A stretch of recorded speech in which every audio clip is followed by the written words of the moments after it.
Simple ইন্টারেস্টের ক্ষেত্রে দুটি শর্ট ট্রিক্স, দুটি সমস্ত চাকরি পরীক্ষার জন্য ইম্পর্টেন্ট। কোনো আসল 20 বছরের সুদে আসলে দ্বিগুণ হলে সুদের হার কত হবে? শর্ট ট্রিক্সটা হলো সুদের হার equal to 100x - 1 by T third bracket দিয়ে পার্সেন্টেজ। যত গুণ বলবে এক্স এর জায়গায় বসবে, আর সময় হলে টি এর জায়গায় বসবে। তাহলে 100 - x গুণ দ্বিগুণ বলেছে, তাহলে এক্স এর জায়গায় 2 - 1 বাই সময় বলেছে 20 বছর, তাহলে 20 ইন্টু পার্সেন্টেজ। 5 20 100, 2 - 1 1 5%।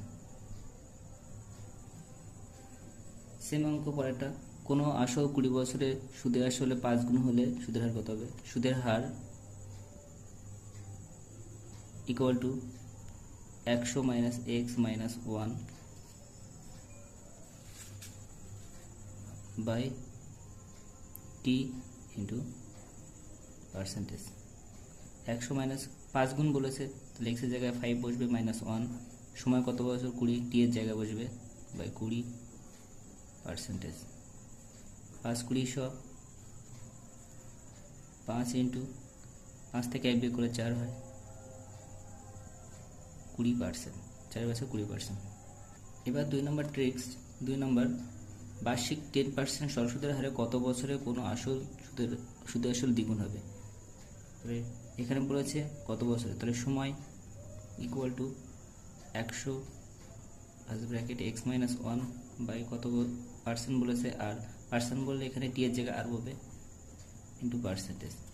তাহলে 100 মাইনাস এখানে 100 ইন্টু এক্স এর মান যত গুণ বলবে এক্স এর জায়গায় বসবে, দ্বিগুণ বলেছে তার জন্য 2 - 1 বাই কত পার্সেন্ট বলেছে আর এর জায়গায় বসবে by 10 third bracket percentage.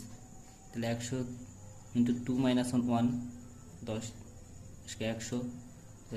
2 - 1 1 into 10 10%। Next অঙ্ক, এটাও সেম অঙ্ক। বার্ষিক 12% সুদের কোনো আসল কত বছর 4 গুণ হবে? এর সময় কত বছর বলেছে, কত বছর, তাহলে সময় equal to 100 into x - 1 by আর third bracket into percentage. 100 minus x এর মান কত গুণ বলে 4 গুণ, তাহলে এক্স এর জায়গায় 4 গুণ -1 বাই পার্সেন্টেজ 12%, তাহলে আর এর জায়গায় বসবে 12 থার্ড ব্র্যাকেট ক্লোজ পার্সেন্টেজ। তাহলে